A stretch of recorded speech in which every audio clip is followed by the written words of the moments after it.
Muito bem, Vanessa. O prefeito nos deixou aí um desafio, hein? Como transformar os recursos ambientais da Amazônia em recursos financeiros para o desenvolvimento sustentável. Com a palavra. Sim,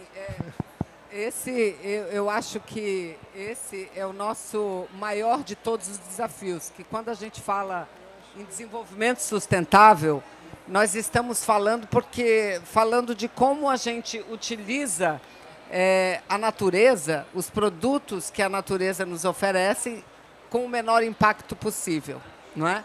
E como a gente traz a riqueza local e transforma essa riqueza local em riqueza na vida das pessoas. Lamentavelmente, hoje, as pessoas que vivem na região norte, muitas vezes aquelas que estão em regiões mais distantes, nos pequenos municípios, elas sequer têm acesso ainda à internet. Não é? O acesso à internet ele é 25% menor em toda a região amazônica. E isso é algo que é muito semelhante nos países amazônicos. Não é?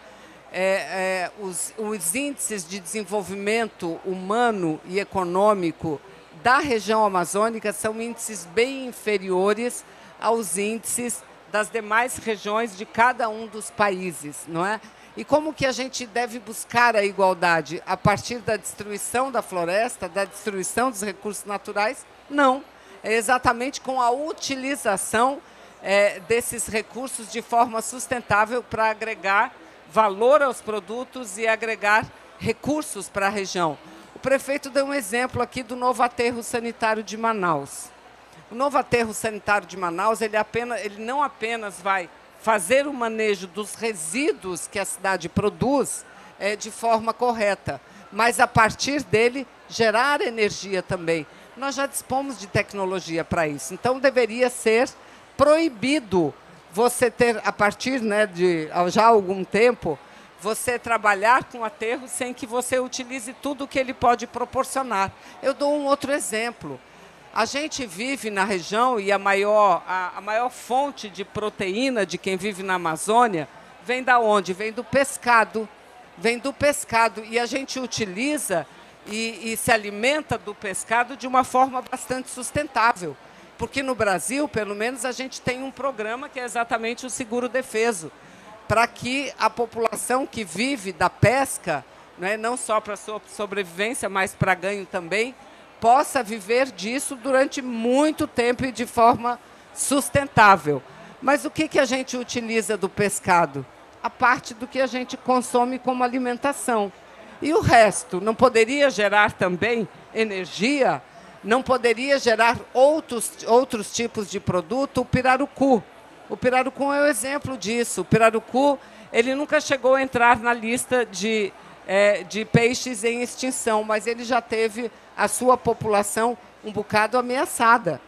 Foi que o governo federal teve que fazer uma série de reservas e, a partir daí, implantar em várias regiões, principalmente no Amazonas e em parte do Pará, o programa de manejo do pirarucu. O pirarucu é riquíssimo. Você pode usar absolutamente tudo do pirarucu, desde o couro, desde tudo, da escama, absolutamente tudo isso com os outros peixes também. Então, acho que esse é o desafio que a gente tem e que a gente tem que pensar da cidade para o interior e do interior para a cidade, não separar essas questões, né? Acho que a gente está evoluindo. O que nós precisamos fazer é acelerar essa evolução e buscar recursos, porque sem recursos a gente não vai a lugar nenhum. E o que falta muito para a gente na região é como acessar esses recursos. Muito obrigado, Vanessa. Acho que o exemplo do aterro de Manaus é muito simbólico, né? E muito importante, né? Quantas vezes você votou no Congresso o adiamento do prazo para a eliminação dos lixões no Brasil, né? Quer dizer, agora é o momento, enfim, ainda estamos nessa luta, né, para a eliminação dos lixões, mas ainda bem que nós temos municípios que estão na vanguarda e não só, né, regularizam a sua situação né, com relação aos resíduos sólidos, mas já dão um passo além, né, de aproveitamento do potencial energético dos resíduos.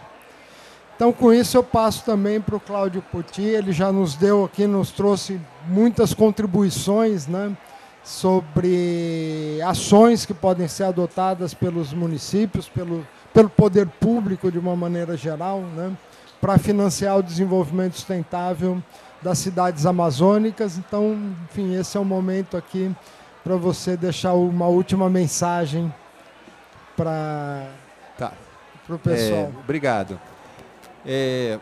Acho que a primeira coisa, acho que movimentos como esse são muito importantes, porque a gente fala muito de meio ambiente, mas a gestão normalmente gosta muito de asfalto, né?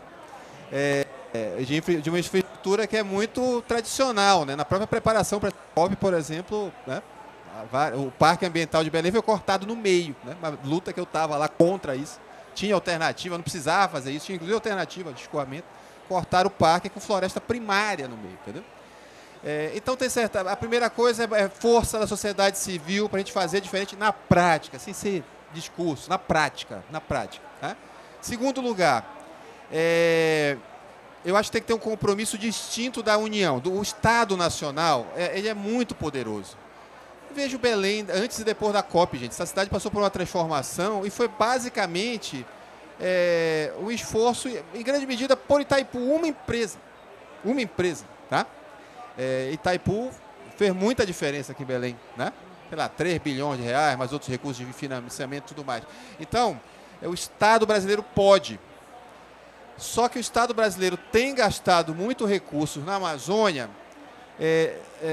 historicamente, de maneira a promover a destruição da Amazônia, né? Ainda agora, né? Por exemplo, na nova política, eu estou falando isso por conta da nova política industrial, da nova Indústria Brasil, né? A nova Indústria Brasil, eu sou um cara que apoia o Lula, na vida inteira só fiz que apoiar para o Lula, né? A nova Indústria Brasil continua sendo dinheiro para a montadora de São Paulo. Tem um capítulo de bioeconomia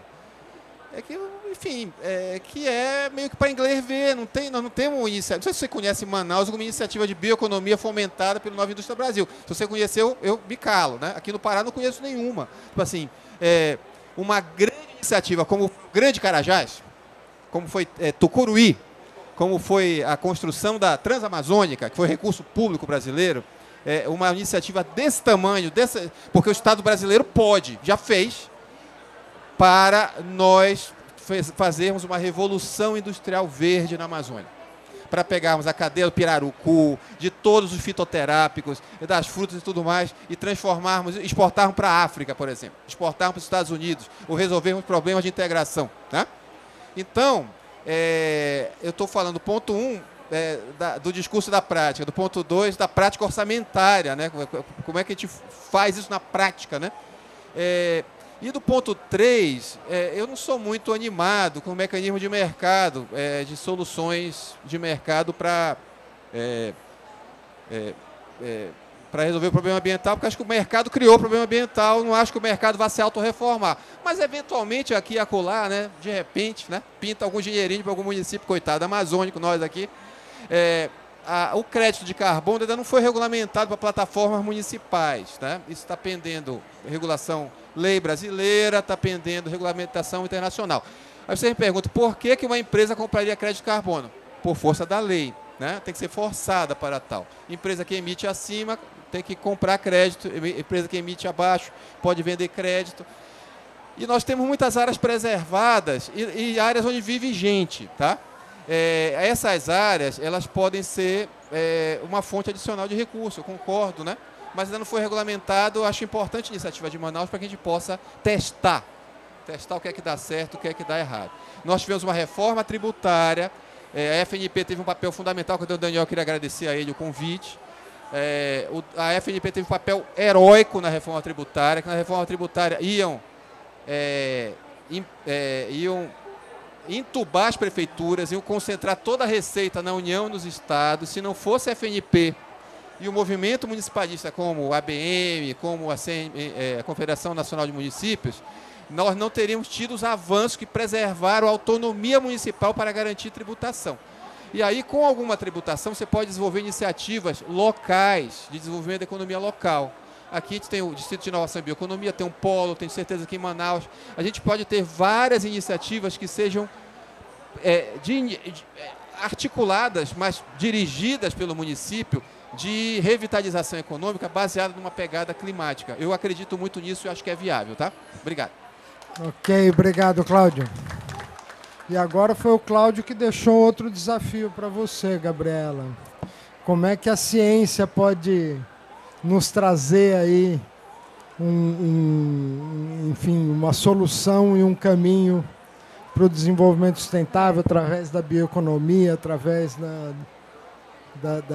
como você que lida, né, no IPAM com ciência, políticas públicas e desenvolvimento, como que ela pode nos ajudar? Eu acredito que a ciência, ela já nos trouxe, ela já nos traz, nos demonstra que a emergência climática está aí, Oi, melhorou, né? A ciência já nos demonstra que não é um caminho sem volta, a gente precisa agir para garantir que em reduzir, mitigar os impactos climáticos e que a gente precisa adaptar as cidades em escala necessária.